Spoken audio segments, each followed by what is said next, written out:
You know how much I love My Pillow, how much it's changed my life for the better. Well, I figured it was about time that I let you know about My Pillow sheets. Now, Mike Lindell has a passion to help you get the best sleep of your life. That's why he has created the new Giza Dream Bed Sheets. Now, these sheets are made from the world's best cotton, Giza, that's only grown in a very small region where the Sahara Desert, Mediterranean Sea, and the Nile River all meet to create the ideal weather conditions for growing cotton. These Giza sheets are available in a variety of colors. They come with Mike's 10-year warranty, 60-day money-back guarantee. The first night you sleep on these sheets, it's heaven. You'll never want to sleep on anything else. Now, right now, you, my listeners, you're going to save 30% and get free shipping when you use the promo code SEAN7, SEAN 7, when you go to mypillow.com. Again, that's promo code SEAN7, SEAN 7 at mypillow.com. All right, buckle up. It's going to be a busy day. Write down our toll-free telephone number. You want to be a part of this extravaganza, 800-941-SEAN, if you want to be a part of the program. Before we get to where these hearings have been today, I want to be very, very crystal clear about one thing. No matter how much they throw a temper tantrum, no matter how much they whine and complain and distort and outright lie, they lost. They can't handle it. They lost. They're trying to revive something that is totally and completely dead. And their selective moral outrage is about to pretty much blow up politically in their face, because based on the Attorney General's testimony today before the Senate Judiciary Committee, Lindsey Graham's committee, and the things that he says are coming, it is now going to go from Operation Crossfire Hurricane to Operation Boomerang, and this is going to hit them so hard it will rock their foundation going back generations in their families. Their great-grandparents or great-great-great-great-grandparents are going to feel the vibrations of how this is going to blow them away. They have nothing left. So they did, rather than just admit that they lost, admit that they lied, admit that they believed something that was not true, and yet it is their candidate that was guilty of many of the things that they're acting like they seem outraged about. And they do, sort of like, I keep using the example, this is one of those I believe moments. This is, oh my God, I believe Kavanaugh. I believe the accusers of Kavanaugh. I believe. Where are the I believers when it comes to the Democratic Lieutenant Governor of Virginia? No I believers. They just are quiet. And on so many other issues, it is the same selective moral outrage. This is not based on any principle, any guiding principle that they have. Their understanding of the law, it's not even fundamental. It's not even basic. And the fact that these are lawmakers is, frankly, an embarrassment. And I think many of them, they can feign outrage all they want, and they can act like they're indignant, and they can make accusations that are definitely not true, which they're doing. But at the end of the day, it's going to get them nowhere. This is not going anywhere by anybody at any time. I just want to explain. Let me tell you how this all started before the day today. We've got plenty of sound. We got, Senator Hirono said men need to sit down and shut up, or whatever she said at the time of the Kavanaugh hearings. It's you lied, you're a liar, it's just typical, predictable, one-sided partisanship. But there's a certain level of rage and intensity that this hearing took on, because they themselves have been so deeply embedded in the lie and in the conspiracy. And what they didn't expect was the Mueller finding. And it's not that Mueller didn't try. It's not that he didn't put the most biased team of prosecutors and lawyers and investigators around him. He did, including his pit bull, Andrew Weissman, including Clinton's own attorney on the Clinton Foundation, Jeannie Ray. I mean, trust me, they had it. They would have gone with it. They wanted to take the president down. They wanted it with all of their heart, their minds, and their souls. They wanted this thing over.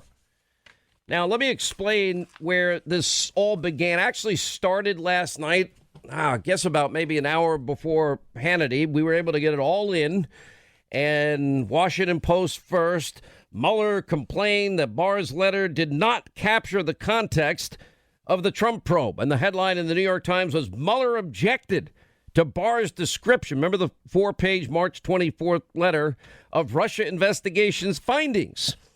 Okay, when you start actually taking the time and reading the body of what it is they're printing, they contradict, as the Attorney General did today, they actually contradict their own headline because they, too, are embedded in the lie, just like everybody else in the media. They've all bought into their own narrative, their own worldview, their own truth, but it doesn't have evidence. And that is that Donald Trump and the Trump campaign conspired with Russia to steal an election. Unfortunately for them, the FBI's 9-month investigation, quote, struck in Page, struck no there. Page said, well, no, when we handed it off to Mueller, we had no evidence whatsoever. Okay. Oh, boy. And after now 2+ years, they still have nothing. And that is not even in dispute with anybody, but that doesn't stop them. And by the way, their plan B is not to fall on the sword, acknowledge truth, wrongdoing, and admit that they had this wrong from the beginning and now focus on their attention on serving the country and serving the people that put them in office. No. Now it's never admit you're wrong, double down on stupid, triple down on stupid, and let's go on a fishing expedition and see if we can get Trump's financial records. Let's empower the IRS now to go after our political adversaries. Well, that's part of their plan. Let's begin the process of finding out what Donald Trump, what bank he used when he was 6 years old. And let's get every banking statement in his entire life. And let's now dig deep into the financial records of Donald Trump. You know, forget about the economy or peace and prosperity of the American people or the forgotten men and women.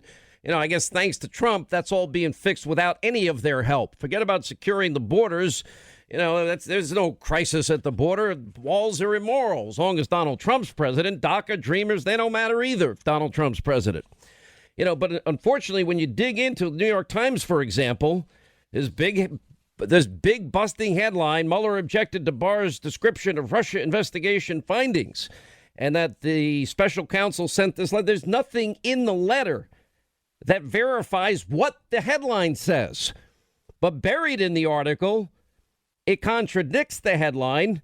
Quote, the special counsel emphasized that nothing in the Attorney General's March 24th letter was inaccurate or misleading. What part of nothing don't they understand? All right, so Mueller's going to go up and testify at some point.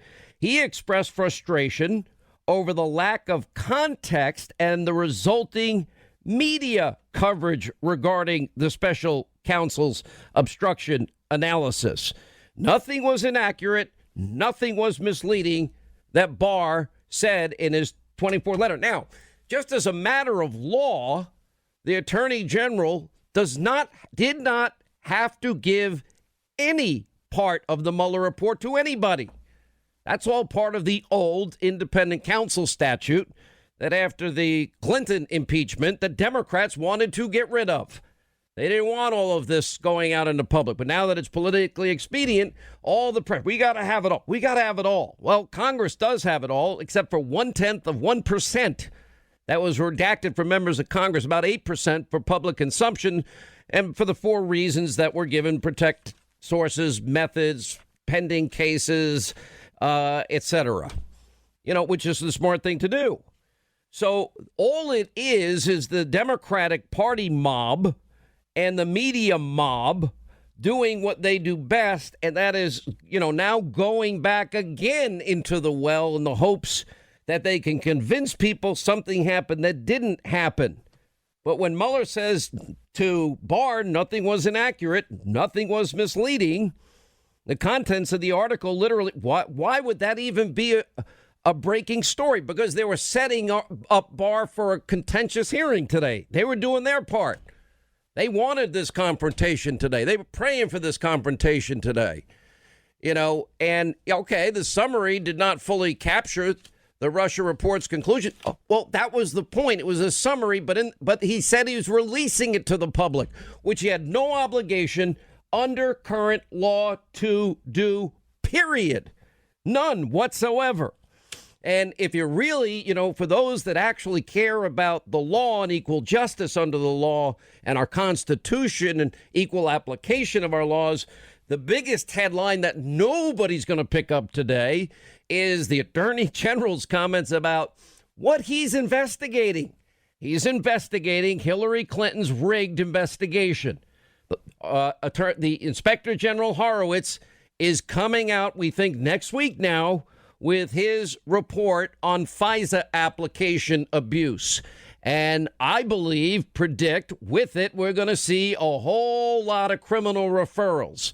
Now, even the New York Times and people like Bob Woodward have pulled back a little bit in the sense that they're recognizing and may very well be proven that the Hillary bought and paid for Russian dossier that she bought with funneled money from a law firm that was then funneled to Fusion GPS, which we also learned last night. Oh, the Obama whatever for America group that he supports, they've been paying Fusion GPS since 2016, almost $1 million. Why? But anyway, then hiring Christopher Steele, then the repeated admonitions that Steele hated Trump, that it was unverified, it couldn't be verified. Steele doesn't even stand by it. And in fact, I know there's more stories that there might have been even more collusion and reports that some people are whispering in my ear. We might find out that Steele was in America talking to very specific people, which is going to get interesting. But more importantly, what we do know is that what was presented to the FISA court was a fraud on the court, a knowing fraud or a conspiracy to commit fraud on the court. And every person that put their signature to that so they can then spy on the Trump campaign and those that leaked it to David Corn and Isikoff and the Washington Post to impact the election with Hillary's lies. Well, what if it was now is being suggested by the New York Times, Russian disinformation she paid for? Wow, that would be a hell of a boomerang, wouldn't it? Forget Operation Crossfire Hurricane. This is Operation Boomerang. This is the last rubber political bullet that they've got that they can use to bludgeon Trump. This is it.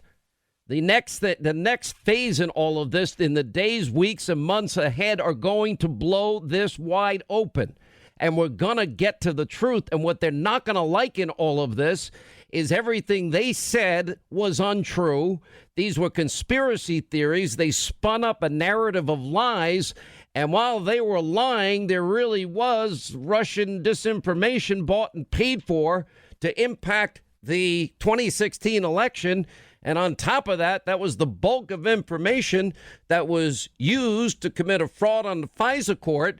So then they can get in and spy on the Trump campaign and all things campaign world Trump. And then later President-elect Trump, because they had an insurance policy in case he won, just in case they have an insurance policy. And those people, all of them, all of the people, the names we talk, Comey, Hillary, Strzok, Page, McCabe, then you could add the General Baker, Priestap. Then you got Loretta Lynch's involvement now is getting more interesting by the day as these closed-door testimonies came out that Page and Strzok saying, no, she made every decision. That's a problem. And then it's going to go into, well, what did Obama and Biden know? That's where it's headed. That's how wrong they've been. That's how much they've lied, and they can't let it go. But don't worry, they have a lot of fishing poles. They're going to send their poles out in different areas. Well, let's look. Wait a minute. He had $200 in the bank when he was 6. Where did it come from?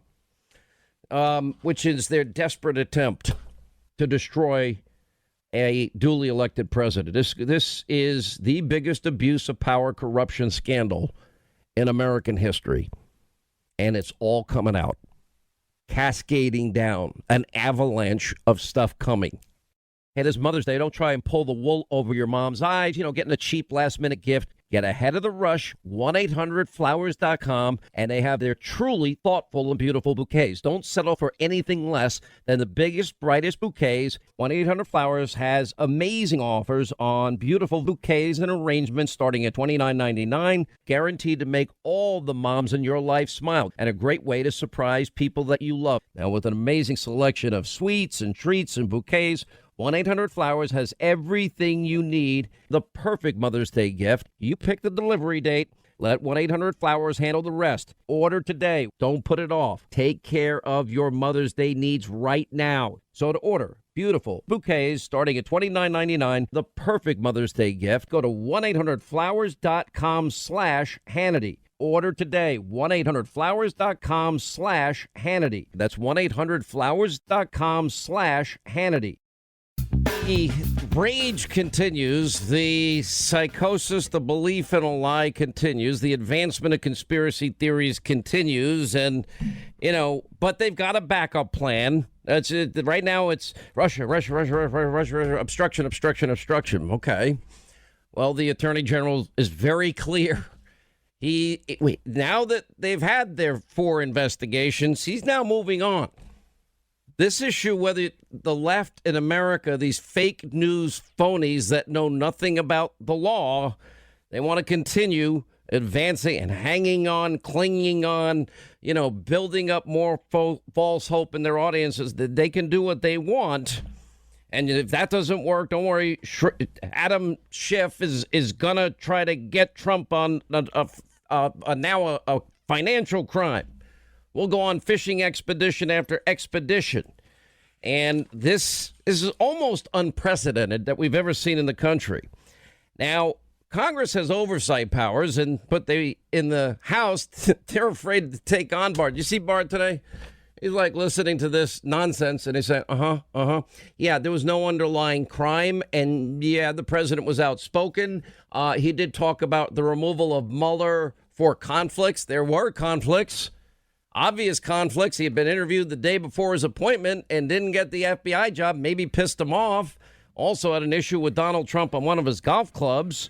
And by the way, if the Attorney General of the United States and the Deputy Attorney General and the Office of Legal Counsel decide there's no obstruction because there's no underlying crime and there was no intent and everything was said as somebody that knew their innocence, which Mueller confirms, now we'll just apply those standards to Hillary and FISA abuse, and a lot of people are going to go to jail.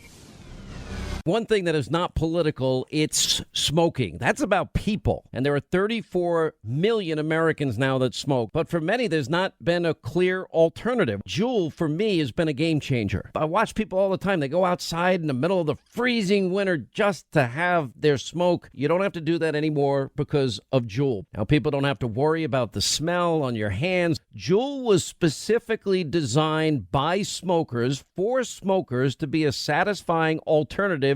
It's a clean technology. Juul has no ash, no odor, no mess. If you're one of those 34 million adults who do smoke, you now know there's an alternative to cigarettes and cigars. Just go to Juul, JUUL.com/Switch America. That's JUUL.com/Switch America. Now, this product does contain nicotine, and nicotine is an addictive chemical. But just go to Juul, JUUL.com/Switch America.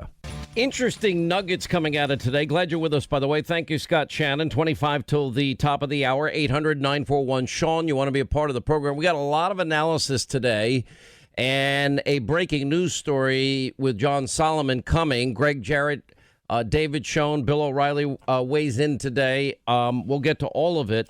Barr saying that Mueller told him 3 times that the Office of Legal Counsel opinion that, quote, that you can't indict a sitting president was not a factor in Mueller's decision not to bring an obstruction charge. Well, that puts that false fake news narrative that you've heard since day one to rest. And Barr was surprised that Mueller, in other words, didn't finish the job. That's the whole function of the special counsel as prosecutor. Now, remember, Barr has no obligation to offer any of this publicly. And Barr said he assumed that in his decision, there was no Office of Legal Counsel opinion. The government did not have a prosecutable case in this case. And he said he didn't think that any of the episode that were described by Mueller as they're so meaningless and so insignificant with no underlying crime stated by somebody that was declaring his innocence for 2.5 years. The president has not been shy, nor would any innocent person, in my view, be shy in declaring their innocence, especially on basically being called a traitor that colluded with Russia to steal an election. I think, once Trey Gowdy famously says, well, if you're innocent, act like it. Well, that's how I presume innocent people act, although lawyers tell you all the time, I get it. You got to shut up. You got to shut up. You can't say anything. But that's what lawyers do. They're doing their job. And if you have a good lawyer, you usually have to take their advice, sadly. But the president proclaimed his innocence. One point did question with Don McGahn, well, is Mueller conflicted? And I think the answer is obviously yes, considering the day before he was appointed and he had no idea this appointment was coming. I think the president had every right to ask if he's conflicted. It's not like the investigation would have stopped. It just would have been somebody else take over. That can't be obstruction either. And under Article 2, if any of these idiots in the Senate on the Democratic side ever cared about what the law says or the Constitution mandates, then they would know that that is not obstruction. Thinking about firing, hoping to fire somebody, wishing they were fired, saying they ought to be fired is not the same thing. Now, if Mueller found that obstruction, trust me, he would have charged him on obstruction. He could have said so. He had the full authority to say so from the get-go. And the fact Comey, how does he even list the Comey issue? It's ridiculous to even be in the Mueller report. James Comey's own word. He could be fired for any reason or no reason at all. He serves at the pleasure of the president. Thank God we now know an awful lot about Comey. And Comey taking government documents and leaking it through a professor friend of his to the New York Times, which may in and of itself be a crime. And then the same Comey that signed the first FISA application in October of 2016, just before the election, based on a document that was bought and paid for by Hillary.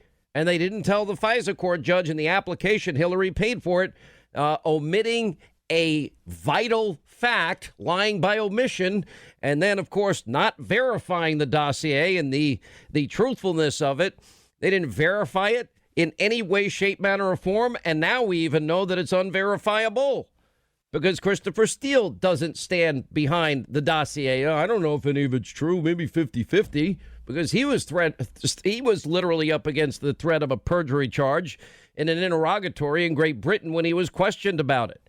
And Comey refused to tell the public the truth that Trump was not under investigation. He signed that October 2016 warrant. And then, Trump wins. All right, time for the insurance policy. Anyway, they still have access to all things Trump transition world because the FISA warrant's still in effect. And then it gets renewed, I believe, in December. And we have other people signing the other three warrants, the three FISA warrants. Each time you've got to go back to a FISA court. Each time the bulk of information was the unverified, uncorroborated, now proven false dossier bought by Hillary Clinton, and even the New York Times suggesting it might have been Russian disinformation. How ironic. This all comes down to Russian disinformation Hillary paid for to influence the election. So, and then Comey goes right up to Trump Tower in that Trump Tower meeting with then President-elect Trump and says, well, there's this dossier out there. Now, it's salacious, but it's not verified. Okay, but that's not what Comey was telling the FISA court a few months earlier in October of 2016. That meeting in Trump Tower took place January of 2017. By the way, no obstruction. Even Mueller's report says so on the firing of Comey. Comey refused to tell the public the truth about his handling of the Clinton probe. That is a legitimate reason We now know he and Strzok, we know that he leaked government documents, illegal likely, for the sake of starting a special counsel. He did it. That was his goal. That's what he testified to. We also know that he testified that, yeah, Hillary did have top secret classified information on that secret server. No prosecutor would say that rises to the level. That's a lie, too. And we know that Strzok and Comey, or Strzok on Comey's instructions, was writing the exoneration of Hillary in May of 2016 before he interviewed Hillary or 17 other people, and also allowed 2 other people to be in the room, which is unheard of in that type of case. If you're doing an FBI investigation, it's a real investigation. You don't get to bring in your BFFs. And Trump expressed to his counsel, McGahn, that Mueller should be replaced. He's allowed to by Article 2 anyway. And he wanted to remove someone who did have conflicts of interest. And by the way, the president didn't need McGahn to do it. He could have done it himself. And Barr pointed out, as a matter of law, the president, under Article 2, he didn't say this, Barr, I'm saying this, the president has the right to fire the special counsel. It's not a corrupt, it's not a corrupt purpose. It can't be obstruction of justice.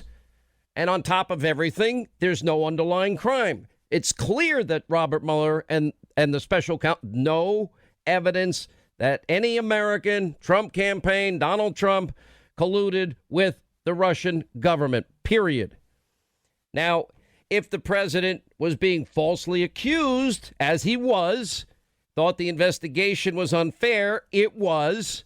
It's not a corrupt purpose to replace the special counsel, because it was a witch hunt. As it relates to trying to get McGahn to maybe perhaps somehow do it himself, well, the evidence shows the president was doing it to correct a false story by the New York Times. Trump trying to get Sessions to unrecuse himself. When Sessions recused himself, he cited the wrong law. Everybody seems to forget that. As it relates to the Mueller letter, this is where the media just went full on lying. And this was to set up this ridiculous hearing from earlier today and the circus that ensued thereafter, because, they seized on Robert Mueller's letter to William Barr expressing frustration at the Attorney General's initial depiction of the investigation's findings, and presented it as evidence of wrongdoing. Yet much of the anti-Trump left seemingly ignored the crucial detail. This is in the body of both articles in the New York Times and in the case of the Washington Post. It is in there. You can read it. There's now public confusion about critical aspects of the results of our investigation, the letter read, according, let's use the Washington Post. This threatens to undermine a central purpose for which the department appointed the special counsel, to assure full public confidence in the outcome of the investigations. And then, of course, Maxine Waters calls on Barr to resign. Schiff rushes to judgment. He said the news, to undermine the attorney general, et cetera, et cetera. Schumer called on Barr to testify. He did. Here's what else is in there that they don't want to talk about. Now, there was a series of phone calls with Barr and Mueller. And Barr pressed Mueller on the key question that should matter here. And that is whether he thought Barr's memo to Congress was inaccurate. This is in the body of the New York Times and the Washington Post pieces. Mueller said that he did not at all. And as a matter of fact, when you're looking at the actual words of it, he expressed frustration over the lack of context of the resulting media coverage, of course, of the special counsel's obstruction analysis, but also told the attorney general nothing that Barr wrote in his letter, nothing, was inaccurate or misleading. That's in the article. Why is that even a story at this point? After the entire Mueller report is now completely out there. It's available for anybody to see with the 4 reasons, categories for redactions. And that is what shows you, people lie by omission, and people can also lie. They just outright lie. And, you would think after the embarrassment of 2+ years of spinning lies and conspiracies that these guys would be done and maybe learn a lesson. They're not learning a lesson. And, all of these deep state actors, I am telling you, I don't need to be involved at this point anymore, except that, well, everything we've said is true and everything's going to come out and everything will be self-evident because Operation Boomerang is going to happen in a massive way, and it goes right to the Obama White House. The Federalist reported last night that Obama's political campaign paid nearly $1 million since 2016 to Fusion GPS, the firm responsible for Hillary's dossier. The night before, we learned that, in fact, it was that Biden and others, that they were involved in meetings inside the Obama White House Oval Office. And by the way, they'll never report that Trump is on the verge of signing a massive trade deal with China. That would be good news that helps the country and the economy and things that we didn't have happen before. Now, so I want to know, what did Obama know? What did Biden know? When did they know it? What did Loretta Lynch know? Did Strzok and Page lie when they said that the whole investigation into Hillary was being run by Loretta Lynch and Democrats in the Department of Justice? All these tinfoil hat conspiracy theorists clinging to a headline that the body of which contradicts the headline as if this was real breaking news. They are now so deeply embedded themselves, they cannot face the truth or face the truth of what's going to happen here. Barr has said spying. He goes, I don't look at that as a pejorative. Spying occurred on 2 levels through Carter Page and the fraud abuse on the FISA court, the fraud committed against the court. Stefan Halper told to approach Papadopoulos, Carter Page, and Sam Clovis, all getting into the back door of all things world Trump. And now the rigged investigation into Hillary, except this time you got a real crime, the Espionage Act, the real intent of deleting subpoenaed emails, as if we needed to have what the intent was to destroy the evidence of the underlying crime, the very things Democrats don't have with Trump because there is no underlying crime. And Donald Trump was extremely public in expressing his frustration that he was innocent. Now 4 times he's been proven correct, but that's not going to stop them. And then when we get to the FISA abuse and the Horowitz report and then the Huber report, and then Barr's now starting his investigation, and was very clear today that extends into pretty much everything that has gone on here. And the abuse of power at the Department of Justice and the FBI, only upper echelon, not rank and file people, at the premier law enforcement agency in the world, or the premier intelligence community, those that do their good job and don't abuse the powerful tools of intelligence. And then an effort to unseat and bludgeon a duly elected president, bludgeon him with what now may become, according to the New York Times, bought and paid for Russian disinformation. How ironic could this all get? Russia. Well, and the Ukraine's influence, that is going to blow up. Horowitz next week, then Huber, then Attorney General Barr's investigation. Is everything going to be reopened? It sounded an awful lot today like everything was reopened. I want to remind you, too, if you're an unhappy timeshare owner, you went on a vacation, you're having the time of your life, somebody says you can duplicate this every year for the rest of your life, and then you never end up going back. And then you realize there are other nice places I could go to, and I could better use that money. But every year you got to pay the maintenance fees and whatever other fees associated with it. You wish you never did it. Well, there's a way out thanks to my friends at Lone Star Transfer, Brian and Karen. They run a family-owned business. They will make sure that your experience is a pleasant one. They will get you out of your timeshare legally, ethically, and quickly. I have an A-plus rating with the Better Business Bureau, and this is what they do. Don't let another year go by and you're paying all this money for a timeshare you're never going to use. Now, 2 ways to get them. Online at LoneStarTransfer.com, all right? Or give my friends a call, no obligation. Call pound 250 on your mobile, keyword timeshare. Just hit pound 250 on your mobile phone, say the keyword timeshare, or just go to LoneStarTransfer.com. On Thursday morning, I received, it probably was received at the department Wednesday night or evening, but on Thursday morning, I received a letter from Bob, the letter that's just been put into the record. And I called Bob and said, what's the issue here? And I asked him if he was suggesting that the March 24th letter was inaccurate. And he said no, but that the press reporting had been inaccurate, and that the press was reading too much into it. And I asked him, specifically what his concern was. And he said that his concern focused on his explanation of why he did not reach a conclusion on obstruction. And he wanted more put out on that issue. He argued for putting out summaries of each volume, the executive summaries that had been written by his office. And if not that, then other material that focused on the issue of why he didn't reach the obstruction question.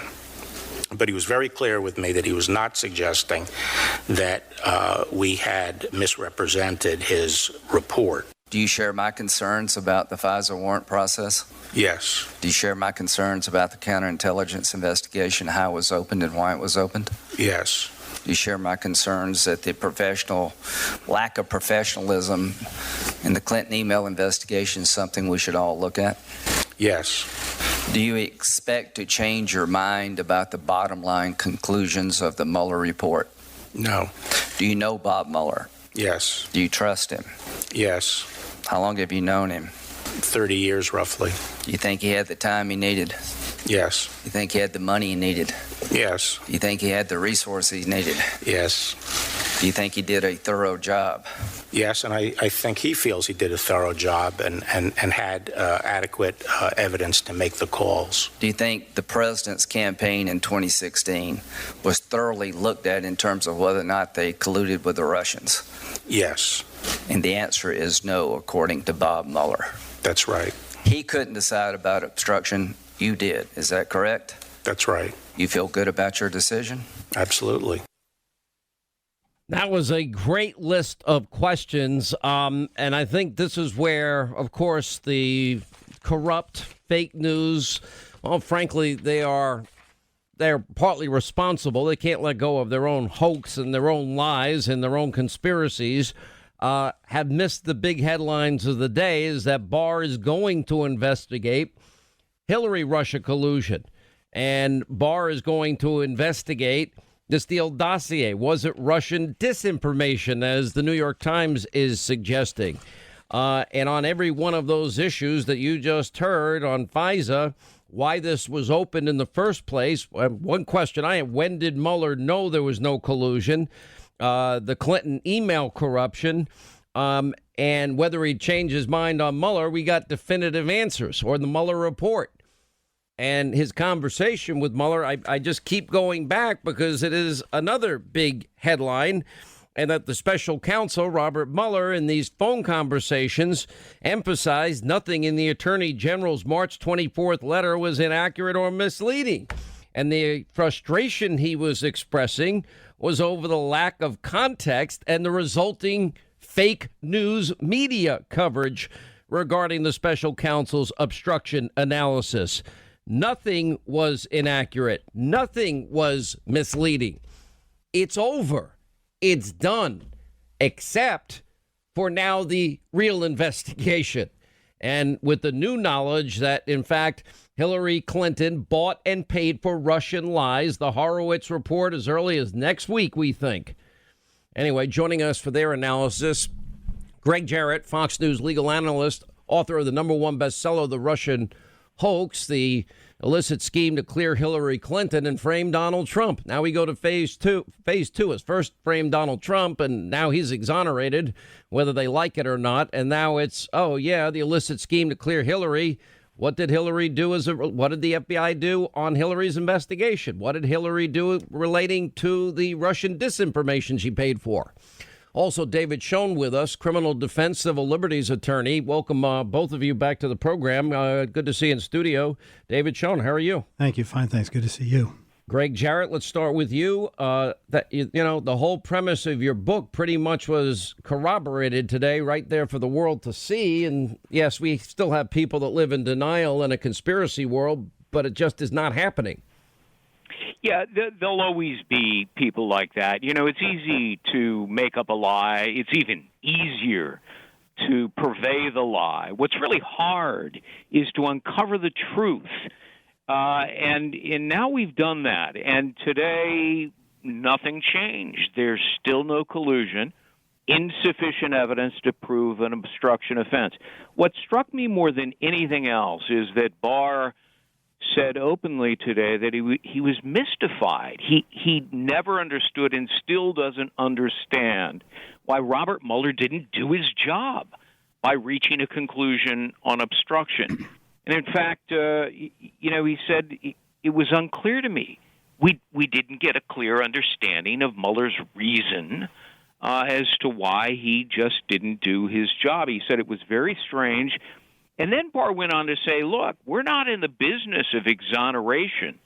And he said, we didn't believe there was sufficient evidence to establish obstruction. And he went through each and every one of the claims of obstruction that Mueller tried to peddle and disabused all of them. All right. So, well, first let me get David's take, because, I mean, look, you guys know this case so well. I just want your general thoughts, because there's so much here to digest. Yeah, I want to say that I think there is a fully explainable reason why Mueller did what he did. I think that they came to the conclusion there was no obstruction of justice. That's clear by law and by fact. And that for people like Weissman, it wasn't palatable to say that after all of these millions of dollars and after all of this time and after all of his and their anti-Trump bias and agenda, they couldn't come to Hillary and tell her this is what we found. They couldn't look their friends in the face and say we found no obstruction. It's reckless to do what Bob Mueller did in that regard. They should have given a full, clean bill of health on obstruction. There was no obstruction as a matter of fact and law. Well, there's no obstruction, but we do have a list of things that the Attorney General said today that should be shocking and alarming to a lot of people here.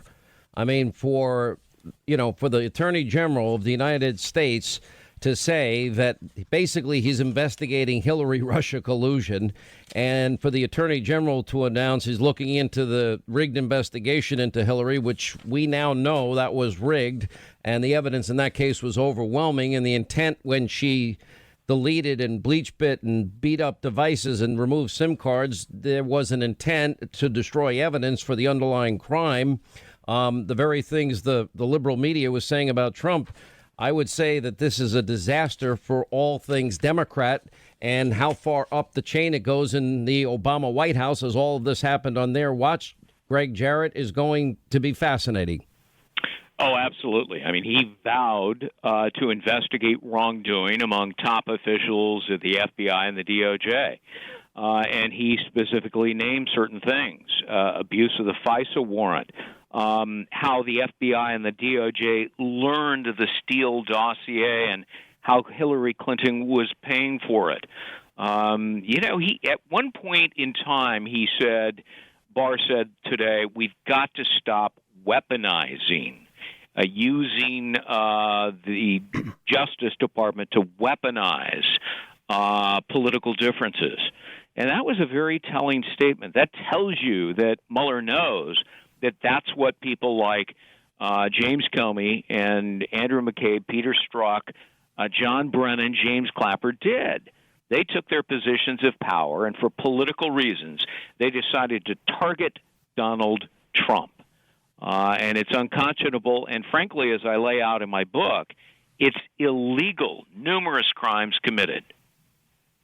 Well, all of which is true. Go ahead, David. I was going to say, I hope that Mr. Barr is serious, because we almost had, I don't mean to overstate the matter, we almost had a coup through the Justice Department. Remember what that agenda was, to overthrow the president.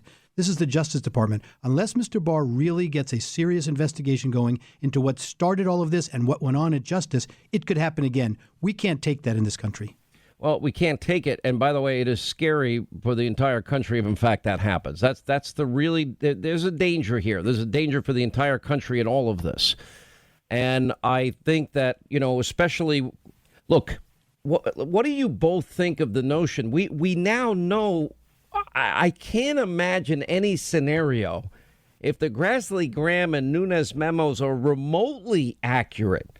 The fact that the FISA application consisted of a bulk of information full of, Russian unverified lies, omitting or lying by omission, committing and conspiring to commit fraud in other ways, but lying by omission that Hillary bought and paid for it, not putting it in big, bold letters to the FISA court judge in the FISA application.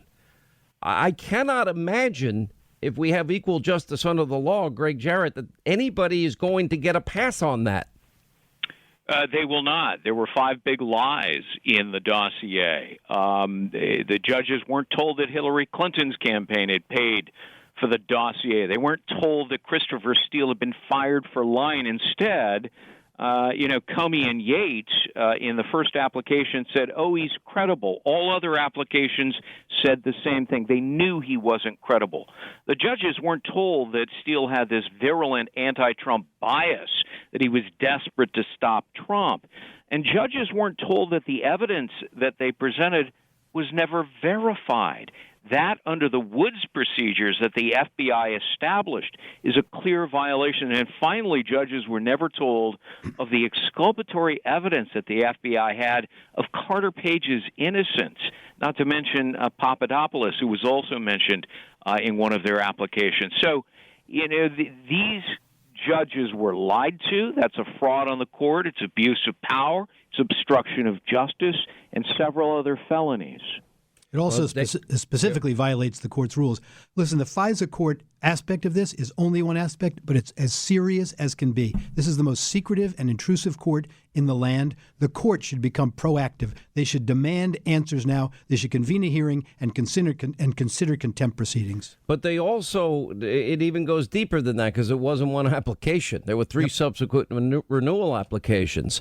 And as time went on, they still were relying on this particular Hillary dossier, which now the Attorney General is looking into whether or not Hillary Clinton entered into all of this bought and paid for Russian lies paid for by a foreign national. And, there's rumblings that Christopher Steele met with a lot of people in America at very strategic times. That means the foreign national's influence in our election on multiple levels.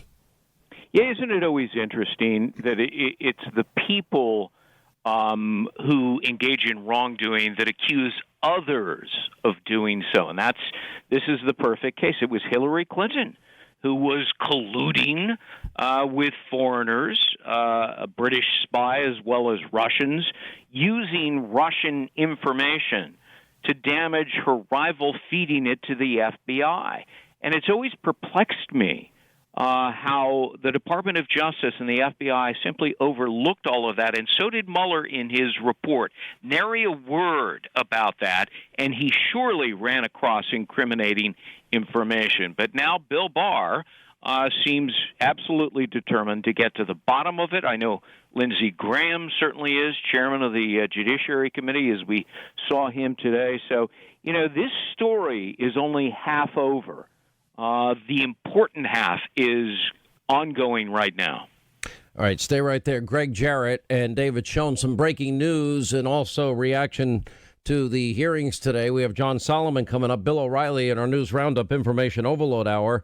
Rothy's are the everyday flats for life on the go. They're stylish, comfortable, and go with everything from yoga pants to dresses and skirts. They've quickly become a most loved, gotta have them brand, thanks to their wide range of colors and patterns, with new ones launching constantly. And there's zero break-in period. Since Rothy's are crafted using 3D knitting techniques and hand assembly, their seamless design means right out of the box comfort. Best of all, they're made from recycled plastic water bottles. That's right. Over 25 million water bottles have been diverted from landfills to make these gorgeous and sustainable shoes. Another major bonus? They're fully machine washable, so your pair will be fresh and ready every laundry day. Plus, Rothy's always come with free shipping and free returns and exchanges. There's no risk and no reason not to try. You'll quickly discover why BuzzFeed called them their forever shoes. Check out all the amazing styles available right now at rothys.com/iHeart. Comfort, style, and sustainability. These are the shoes you've been waiting for. Head to rothys.com. That's ROTHYS.com/iHeart today. All right, as we roll along, 800-941-SEAN, toll-free telephone number. You want to be a part of the program.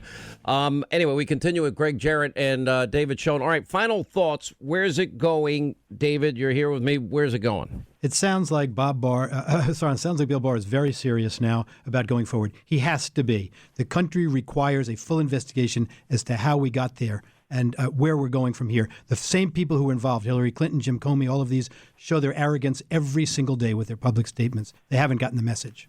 Greg Jarrett. I agree 100%, and I'll add two other things. Barr said he was deeply troubled that the Trump campaign was never given a defensive briefing. He said, I can't fathom why that did not happen. He knows the reason. They were setting him up. And the second is that Barr didn't back off his usage of the term spying. No, he embraced it.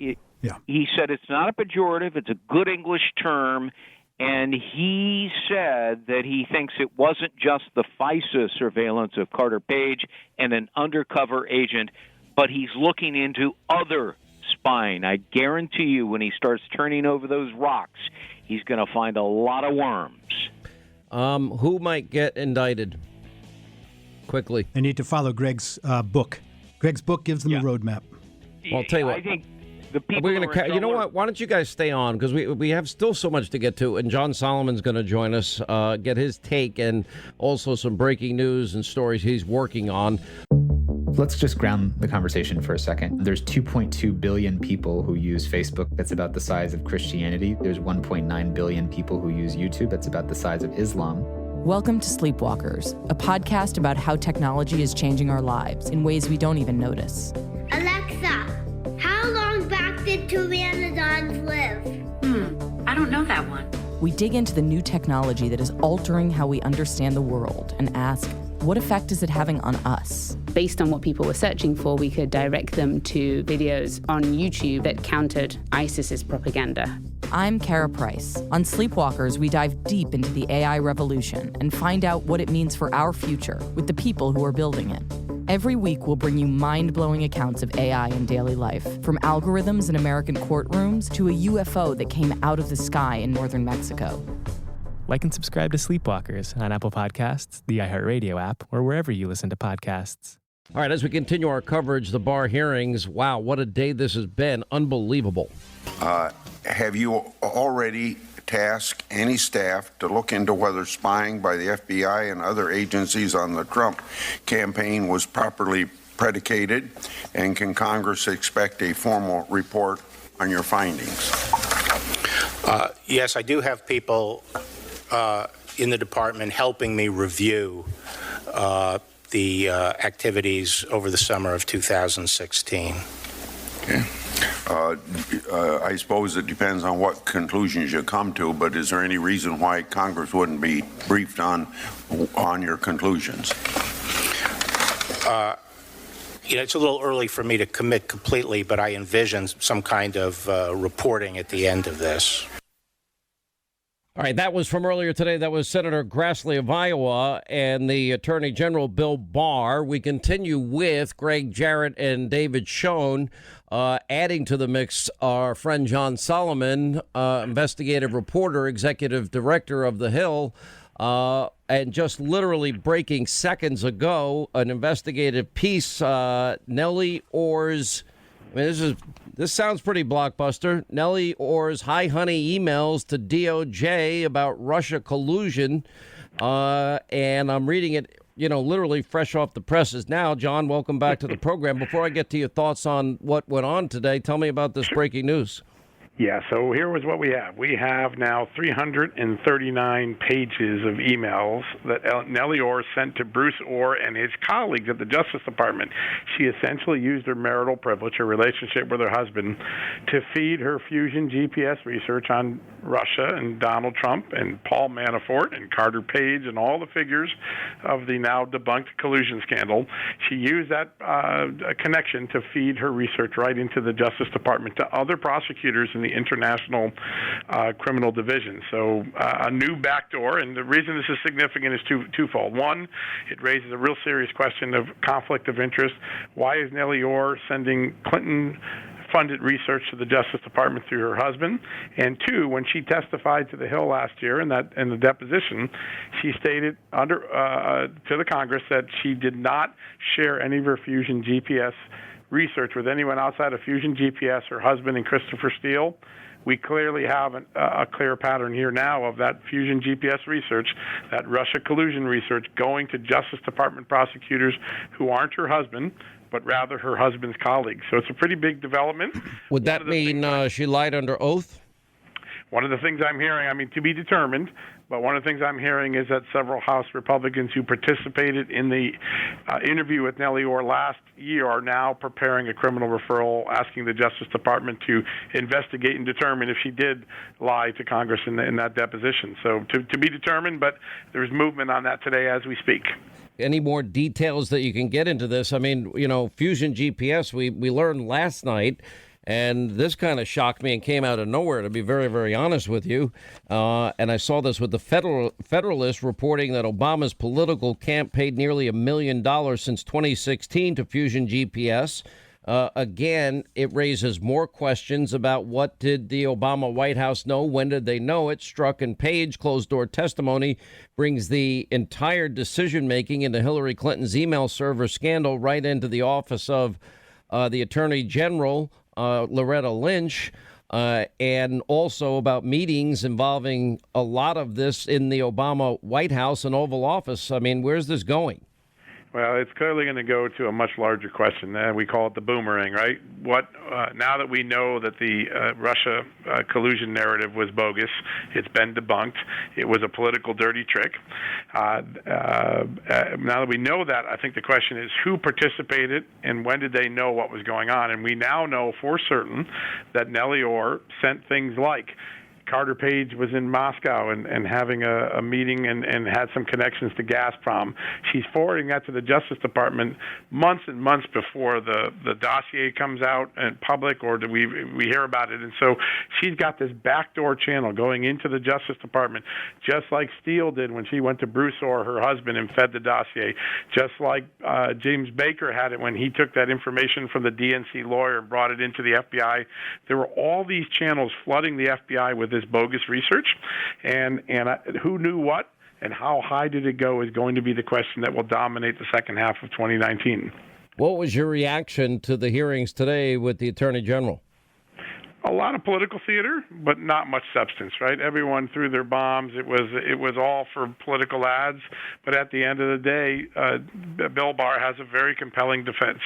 If you think I was trying to mislead you, why did I release the whole report just a few weeks later?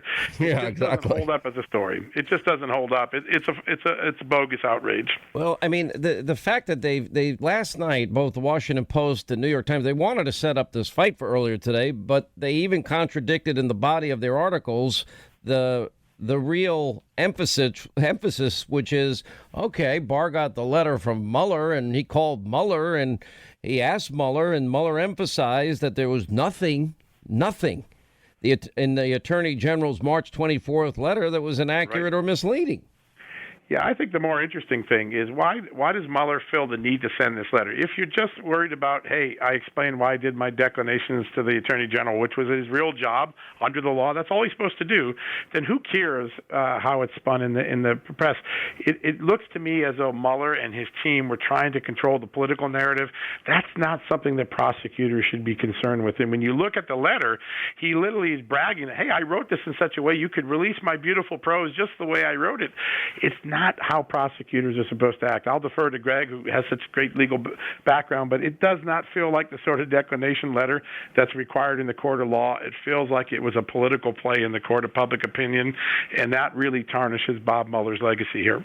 Let me get to you, Greg Jarrett, first reacting to John's article, Nellie Ohr's Hi Honey emails and emails to the DOJ about Russia collusion raises an awful lot of questions about, again, this small group of people in every way, shape, manner, and form organized in this effort, number one, to rig Hillary's investigation, number two, to impact the 2016 election for the favored candidate, even willingness to use what the New York Times suggesting now is potentially Russian disinformation that Hillary bought and paid for.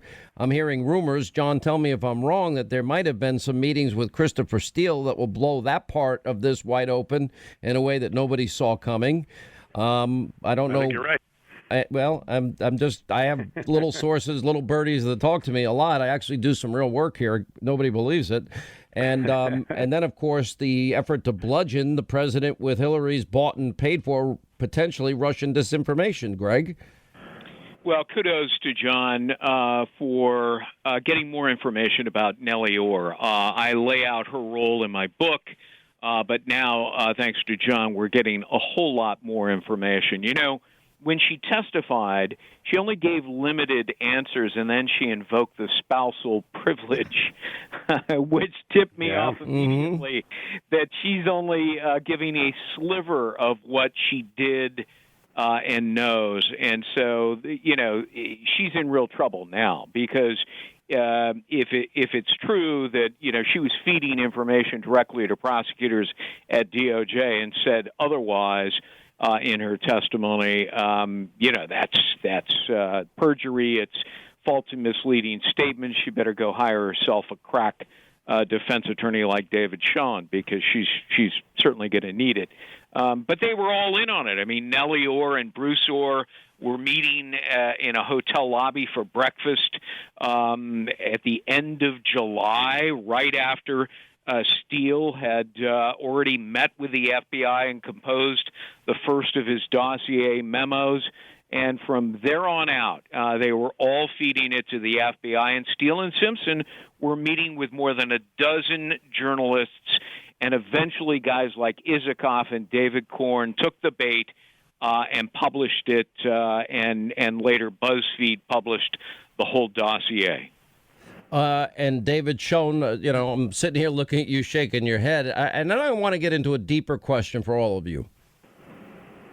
Yeah, I listen, I think what John's report shows, if it wasn't shown before, is that the investigation probably should start with GPS, but it's a multi-pronged investigation. GPS, DOJ, the Clinton campaign. It has to be coordinated all in one package, it seems to me, with dogged prosecutors. But you asked also about the reaction to what happened today. It was a disgrace.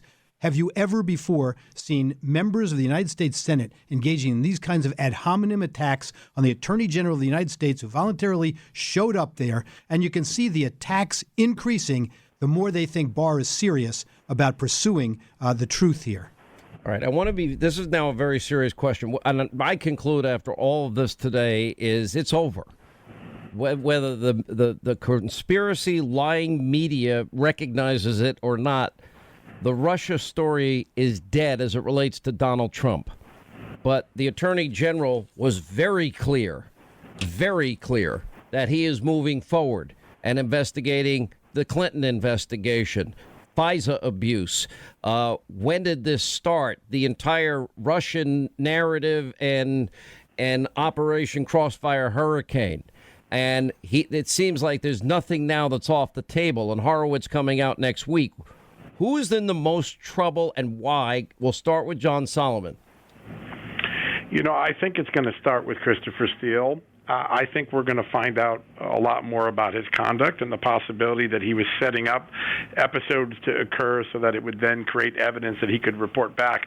But anyone anyone who represented to the court that they did not have derogatory information on Christopher Steele when they submitted that FISA, everybody in the chain of approval, including Baker and Comey and Andy McCabe, are going to be held to a high standard, because there will be overwhelming evidence within the next week that the FBI knew in advance of the FISA that Christopher Steele had a bias, that he was leaking information, and that he was trying to do it before the November 8th election. Those elements are so essential, so derogatory, that they should have been disclosed to the FISA court.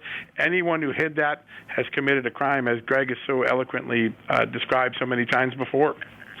And Greg, I mean, you've gone through a list of specific crimes, but I would imagine that there's going to be some serious, really serious legal jeopardy for all of those people. I can't imagine that there's not going to be indictments here at a level we may not have ever seen before.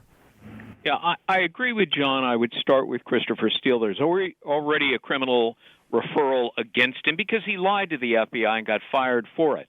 Now, he's a British citizen, so he's going to be protected by the British government, but you might be able to do a deal with him, because they, the MI6 and the GCHQ were feeding information to CIA Director John Brennan and eventually the FBI. So in order to insulate themselves, they might convince the U.S. government to say, all right, we'll give you access to Steele. Steele will lay it all out. And then you go from there to Glenn Simpson, Nellie Orr, Bruce Orr, Andrew McCabe, Peter Strzok, James Comey, the whole Is James Comey going to get indicted in your view? I believe that it is inevitable. Yeah, I mean, he's out with an op-ed today, as we discussed. I think so. He not only stole government documents and leaked them, but he also signed off the first two FISA warrants, which even he admits the information was unverified. And the rules are very strict, as David Schoen can tell you. You can never use in a FISA application anything that's unverified. David Schoen. Yep. I think that, for me, at least, the Justice Department's got to be the place where they clean house first. First of all, there are so many regulations that they violated. They have such a higher duty to the American people, and so much flows from the infiltration of the Justice Department by political agendas. That's where FISA flowed from, and so on. We've got to hold these people accountable. And again, to me, James Comey and others show this incredible arrogance. Brennan, people who have felt all along they're going to get away with what they've done. They have to be sent a message, I'm afraid. Welcome back to the Bob Lefsetz podcast. That's right, I have all new episodes with your favorite musicians, comedians, promoters, and behind-the-scenes people. If you want to know how the entertainment industry really works, this is the place to tune in. For those unfamiliar with my act, I have been writing a newsletter for 30 years, a who's who of industry people subscribe to my newsletter. Why are they tuning in? Because I make sense out of the chaos. I interview people in the music and entertainment industry to find out how they got to where they are, what it's like to be in the belly of the beast. These are the stories you want to hear. This is not puff pieces. I guarantee you'll be riveted. So every Thursday, tune into the Bob Lefsetz podcast on the iHeartRadio app, Apple Podcasts, or wherever you listen to your podcasts.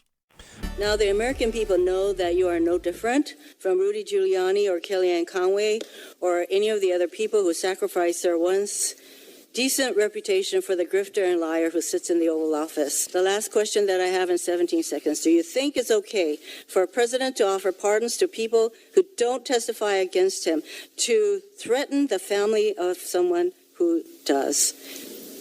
Is that okay? When did he offer a pardon to someone? I think you know what I'm talking about. Please.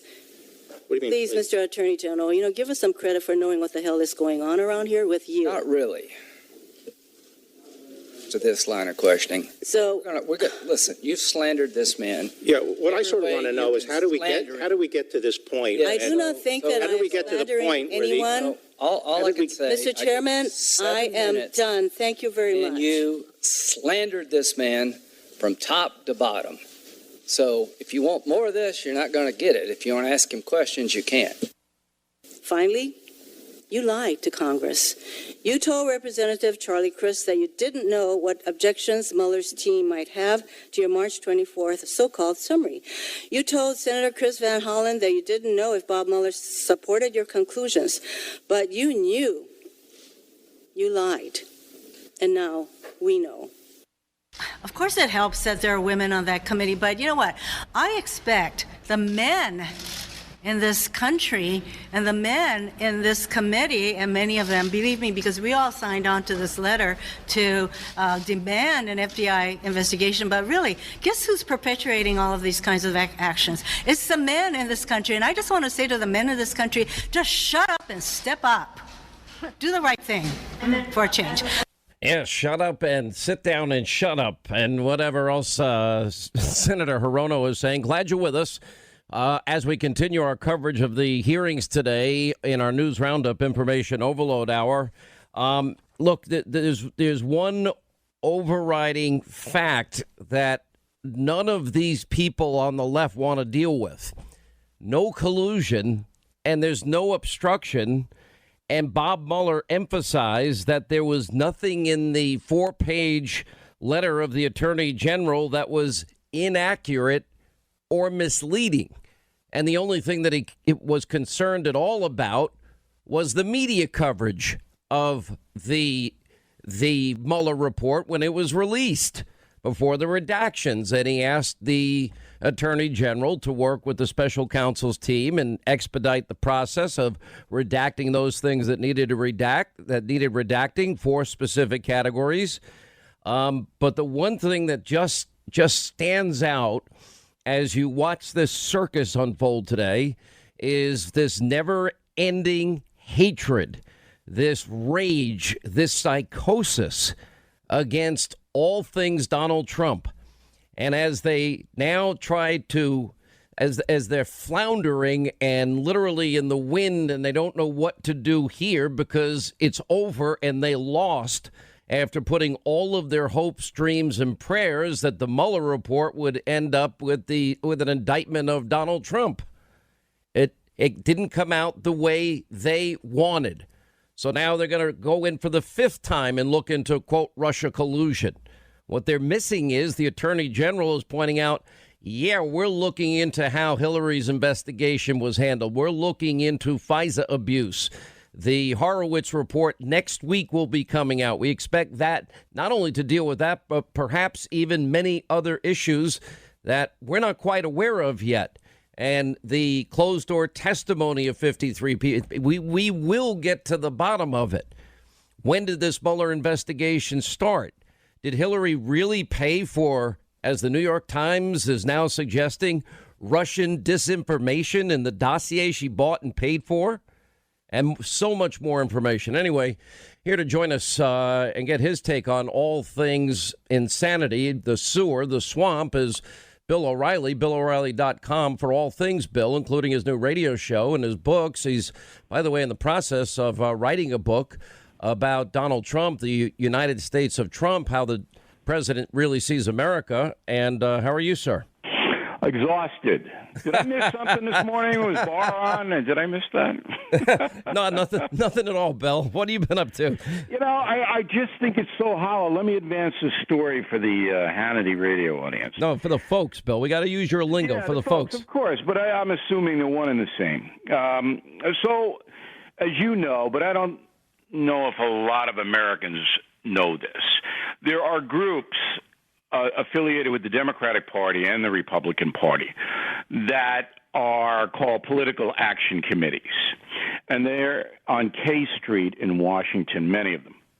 And every morning they have conference calls with party apparatchiks, pro-Trump people, pro-Democrats, whatever it may be. So my information, and I believe this to be true, and I don't like using anonymous sources, but I've got somebody from the inside on the Democratic team, and I don't want to burn that person. It's kind of like Serpico, that the order has gone out to people like Hirano, who we just heard on the clip that you ran, and Nadler and the other Democrats in Congress, to keep the Mueller investigation alive until the election. Make it a campaign issue, because Americans are now so confused, because most people don't pay attention, that they really don't know. So there's no downside for the Democrats to keep it alive. And that means that whatever comes up, they're going to say, oh, Trump did it. Well, it doesn't really matter. The Mueller said he didn't do it, as far as collusion is concerned. He did it. And we're going to keep that drum pounding until Election Day. So that's what you're seeing today, and that's what you'll see for the next year and a half. Look, Bill, I understand politics. You understand politics. But if we stand back and, all right, so President Trump's been there now over 2 years, and we see records on the economy that we never dreamed of. After 8 years of Biden-Obama, it was a pretty horrific record. I mean, 13 million more Americans on food stamps, 8 million more in poverty, lowest labor participation since the 70s, worst recovery since the 40s, 51-year low home ownership rate, only president never to reach 3% GDP growth in a year, and accumulated more debt than all 43 presidents before him combined. Compare that to record low unemployment for African Americans, Hispanic Americans, Asian Americans, women in the workplace, youth unemployment. He's got a pretty strong record to run on. And by the way, all of this Russia stuff happened on Biden-Obama's watch, not Trump's. Well, the only hope the Democrats have is to make it all about Donald Trump, the election of 2020. It's going to be all about him.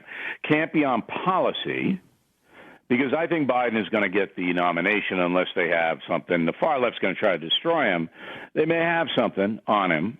Every human being's a sinner. Everybody has stuff they're not proud of in their past. So you might have a Biden revelation come up. But if you don't, and it's not, cataclysmic, I think Biden is pretty much going to coast to the nomination. And if you look at the field, there's really nobody. Listen, on paper, I agree with you, but in reality, with this new Democratic Party, I think all bets are off, with this crazy new Green Deal stuff. I think they saw the CNN poll this week, the money men inside the Democratic Party, the people I was just talking about, the people that meet in the morning on the conference calls. They know Bernie Sanders can't beat Trump. And they know Mayor Pete can't beat him, or any of the others. It looks like they're going to put the Stacey Abrams on the second. I think that deal's been done with Biden. He'll put her on the second, black woman from Georgia. And I think that's how it's going to go. So the Democrats, in order to win, have to make it, well, Trump's corrupt, Trump's a loon, Trump's this, Trump's that. You already see it. You already see they're shaping that argument. And in order to enhance the argument, let me ask you that. Does hating Trump or running on hating Trump, right, and dealing with a party that, again, they have an 8-year track record. I mentioned the economy. Then you also can bring Iran into the mix and tell Vladimir all more flexibility. And then the new Green Deal. Democrats aren't going to run on issues. You know that. They're not going to run on issues. They can't. How can they? They don't have anything. What, open borders? They're going to run on open borders, let everybody in? Pretty much. That's what all the others are doing, Bill. I mean, who knows what Biden's spot's going to be? Numbers are numbers. So they can't run on open borders. They can't run on, well, we're the great economists. Can't run on that. All right, but think about what you're saying. You're saying that Biden is going to go against the base of his party, the most enthusiastic voters. No, he'll patronize them. He'll kiss their butts like he did on The View. He'll do that. But in the end, when it comes down to the debate between Trump and Biden, Biden will move to the center. That's what Barack Obama did. He'll move to the center once he's got the nomination locked. Let me ask this. So you think in the primary, which is historically how things have worked, what you're describing, you run to the left, you run to the right, you move to the center, you try to appeal to the most amount of people. I don't see that he has the enthusiasm and the base and the excitement of Barack Obama. And by that, Yeah, but that's a problem, though. You got to have people be motivated to go out and vote for you on Election Day. Look, love and hate motivate voters. Love and hate. So Barack Obama was love him, and go out and vote for him, and they did. So now it's going to be Trump, we hate him, go out and vote against him. Whether that'll work or not, I don't know whether that'll work. I'm not sure whether that'll work, but I am sure that that's what the Democratic Party is going to run on. If the president continues a strong economy, there's a report out today that we are on the verge of a massive trade deal with China to sort of close the gap, the imbalance, the trade imbalance. If this type of growth continues, and barring any unforeseen foreign endeavor that we need to involve ourselves in, and the economy is the best that it's been in 20 years, you say love and hate drive elections, but so do peace and prosperity. Yeah, I think Trump wins. I think Trump wins. Yeah, if you have a vibrant economy in November 2020, I think Trump wins, unless he goes crazy. Because when I say that, I don't mean he loses control of himself or anything like that. He's a disciplined man. That's what people don't know about Donald Trump. I mean, when I'm writing this book, he's a fascinating guy. He's a very disciplined man. Wears a tie and jacket every day, comes down at the same time to the Oval Office. He's very disciplined. He never stops working, ever. But he's insecure. And he doesn't process attacks on himself very well. I don't think it's insecurity. I think he's a born fighter. I think his instincts are to constantly understand that you're in a battle. Everything's a negotiation. Everything is a fight. But sometimes he overreacts. Listen, there are certainly times I wish he wouldn't tweet. Yeah, who cares? All right, stay right there, Bill. All right, you grew up in Levittown. I remember. Levittown. And your mom had to put up with you because you were an incorrigible kid, right? Well, thanks. Thanks for turning. Well, I mean, you actually wrote a book on it. It's not a secret. I appreciate that. I think we actually have that in common. I admit that I was incorrigible. There was no controlling you. I don't think it's possible. I was worse than you. You were in Franklin Square. I was in Levittown. All right. So, look, how does this end? Because we already know if they don't get him on, which they didn't get him on collusion, they didn't get him on obstruction, and now they want to empower the IRS to take on political opponents and go after every banking statement in Donald Trump's life in the hopes that they'll find something on this fishing expedition. How does this end? I'm going to ask you a question. Can I ask you a question? Yeah, go ahead. Take over my show, Bill. It's no problem. Do you think Comey's going to get indicted after that report comes out from Horowitz next week? I think the following people are likely to have criminal referrals, and if there's justice, yes, they'll be indicted. One is Hillary. One is Hillary. One is Comey, McCabe, Strzok, Page. Then you got people like Bruce and Nellie Orr. Clapper and Brennan should be nervous. Susan Rice should be nervous. And Attorney General Lynch. And I think it goes right into the Obama White House. What did Obama and Biden know, and when did they know it? Yeah, I do. Well, that's how it ends. So next week... It'll take a year to finish this story. That's okay. Okay, are you saying you have nothing better to do than wait till I get you the answer? Well, you just said you think that they're all going to get referred to criminally, right? I do believe they would be absolutely, 100%. Okay, if that comes true, I don't know if the list is going to be that long, but I think Comey may get indicted. I agree. And the tip-off was today. He just wrote, I don't know whether you know this or not. I saw that, yep. An op-ed for the New York Times. That's your tip. All right, I got to run. BillO'Reilly.com. Bill, thanks for being with us. Good to hear from you again. Okay, John. Thank you. All right, 800-941-SEAN. Your call's next as our final hour free-for-all continues. What the House is doing is way over the top. Mueller is the final word on this. I fought like hell to make sure Mueller could do his job without interference. I introduced legislation so that he couldn't be fired without cause.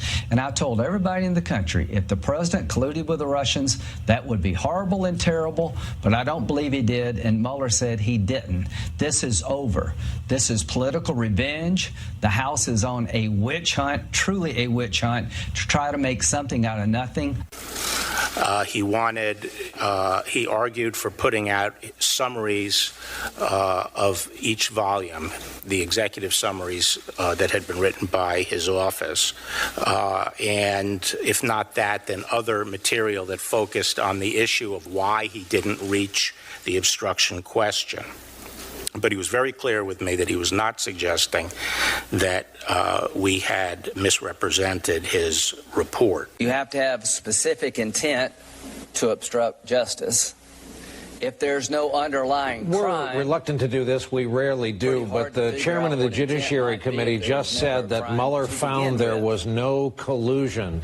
That is not correct. I'm sorry, Lindsey Graham, but your defensive-ness is showing. To talk about everything that went into it and in the next breath distort it is a stunning mischaracterization of what the whole exercise is supposed to be about. Reveals what I talked about before, that he is sitting there today not as the chairman of the Judiciary Committee, but as a human shield for Donald Trump and, it would appear, William Barr. Again, we try to offer just gavel-to-gavel coverage, but that phrase, or the lack of it, it's absence from federal code, this no collusion mantra. That, of course, is your sick, ugly, twisted media. It is beyond comprehension that this is how they cannot accept the simple truth, which is the words himself of Bob Mueller, that there was no American that colluded, conspired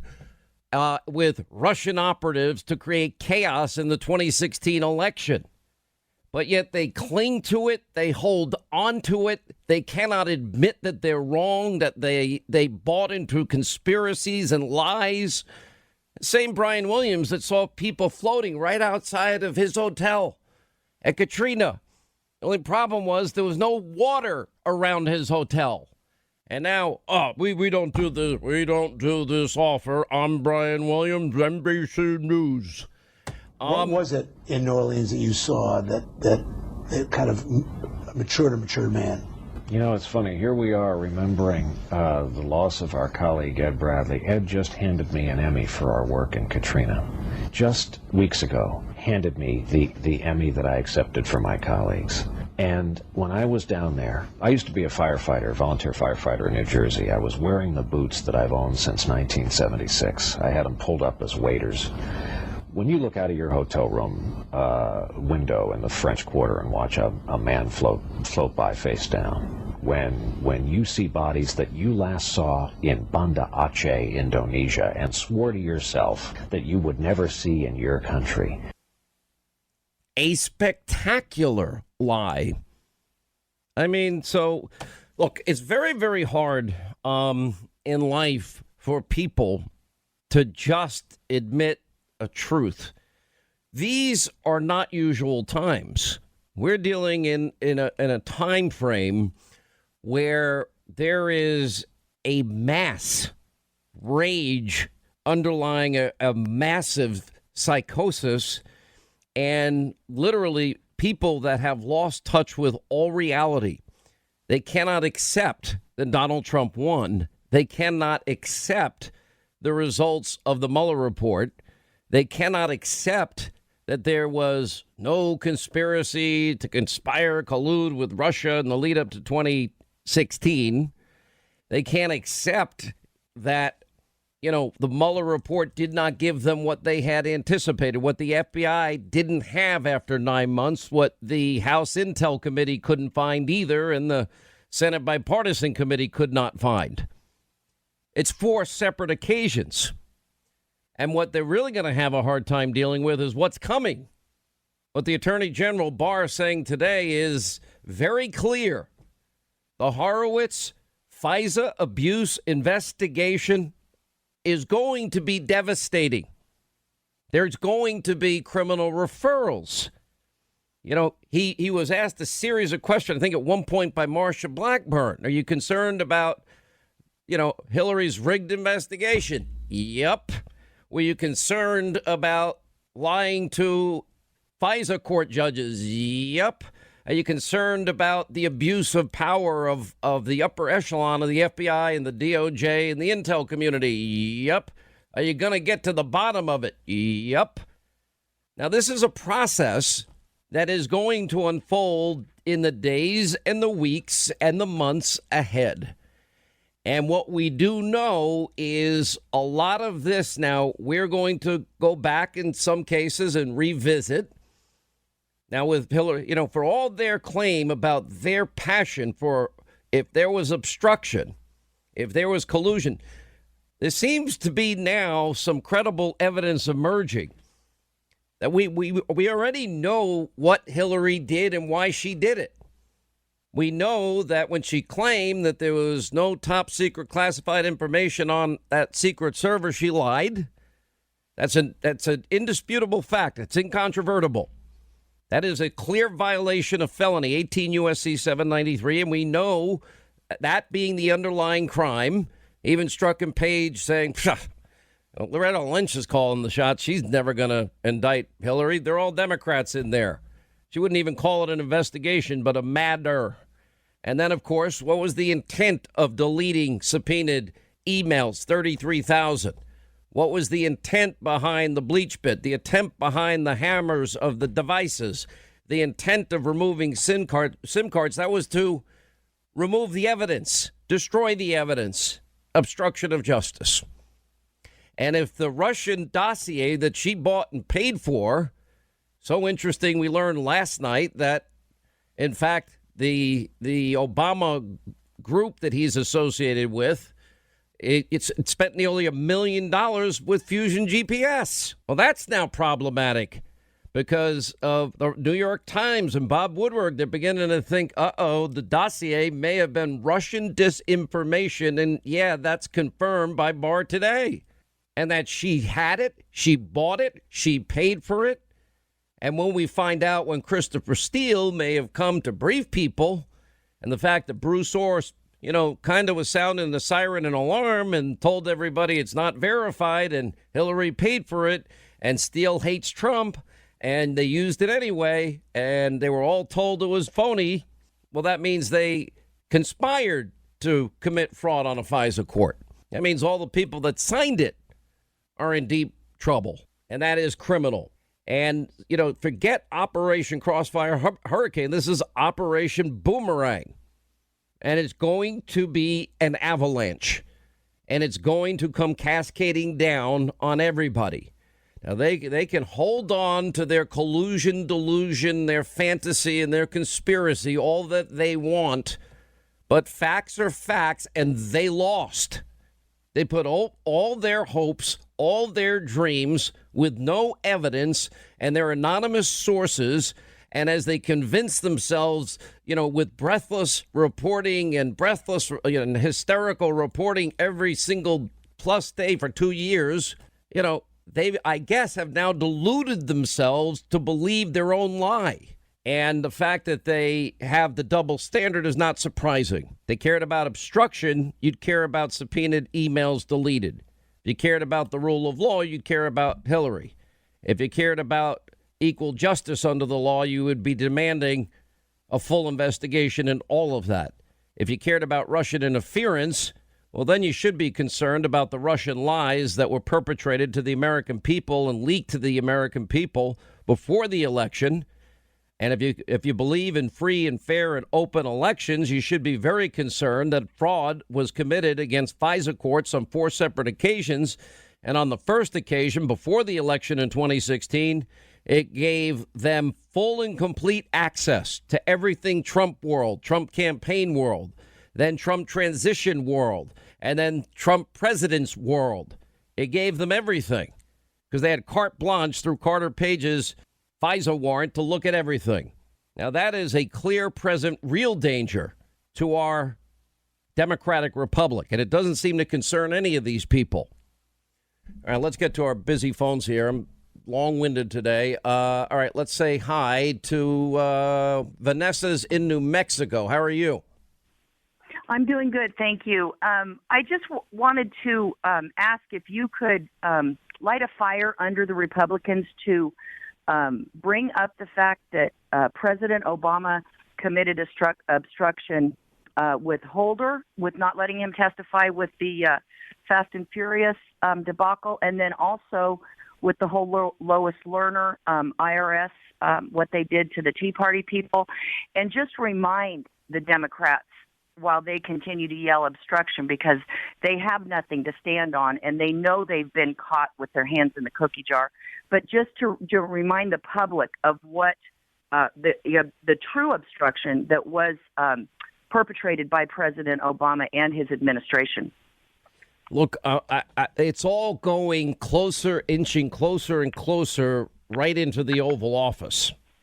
And maybe Biden himself, his world, along with Obama, in terms of discussions about all of this.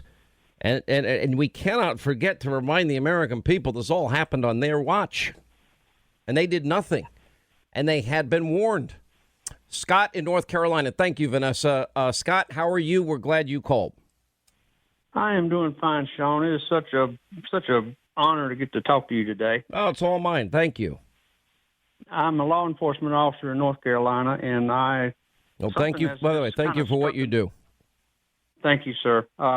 It's a pleasure and an honor to do that as well. Sir, I something has struck my fancy as far as this Mueller investigation.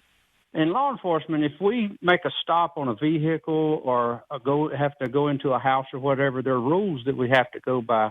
And if we violate any of those rules and we go in, say, on bad information or whatever, and we find something, say we find a dead body, say we find drugs or whatever, inadmissible. And that comes to trial, all that goes away. It's fruit from a poison tree because I wasn't supposed to be there anyway. So my question is, why wouldn't that apply to the guys who are serving time now through the Mueller investigation? Because the stuff that they were caught for, they wouldn't have been caught if it wasn't for this fraudulent investigation.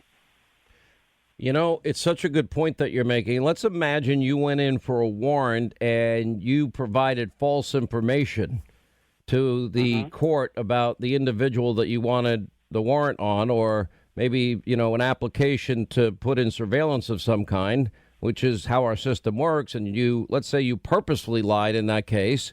The consequences would probably mean, in your case, you're done. Your job is over, and you might even get charged. I would get charged, and the people that I hope to charge would be set free. Well, thank you for what you do, by the way, every day. I know, everybody forgets, and I can't state this enough. It is instinctive to me to be appreciative of all law enforcement. That's what my parents, that's where they were. My mom, a prison guard, 25 years. My dad in family court, probation. So many cousins that were cops, I can't even name them all. And 2 cousins that were the top, kind of like deity, everyone looked up to, made it to the FBI. That is the 99+% of FBI agents. That's the 99% of intelligence people. That's the 99% of those that work in law enforcement. But when you have a few bad apples, it sadly impacts all of the good people. And I urge people and remind people as often as they can, those people that abuse power here, they speak for themselves. They're responsible for what they did. It should not impact how we view the greatest premier law enforcement agency on the entire planet, the FBI. Anyway, thank you, sir. I appreciate it. God bless you in your work every day. We really wish you the best. Godspeed and safety every day as well. All right, Hannity tonight, 9 Eastern on the Fox News Channel. I can tell you the media is in a freak-out mode. The big headlines of the day, it's very simple, and that is Mueller over. It's done on every level, but the Attorney General clearly saying, yeah, he's investigating the rigged investigation, the FISA abuse. When did the Mueller investigation, Operation Crossfire Hurricane, really begin, etc.? Lindsey Graham, Ken Starr, Andy McCarthy, John Solomon, Greg Jarrett, Senator Hawley, Pam Bondi, Karl Rove, and others tonight at 9. Hannity, Fox News. We'll see you then on the Barr Beatdown. Thanks for being with us.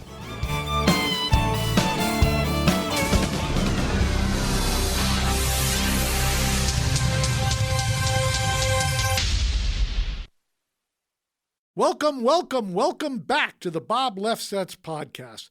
That's right, we're back with all new episodes with your favorite musicians, comedians, promoters, and behind-the-scenes people.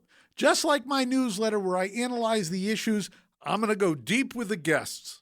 So if you want to know what's going on in the entertainment industry, you've got to tune in to the Bob Lefsetz podcast on the iHeartRadio app, Apple Podcasts, or wherever you listen to your podcasts.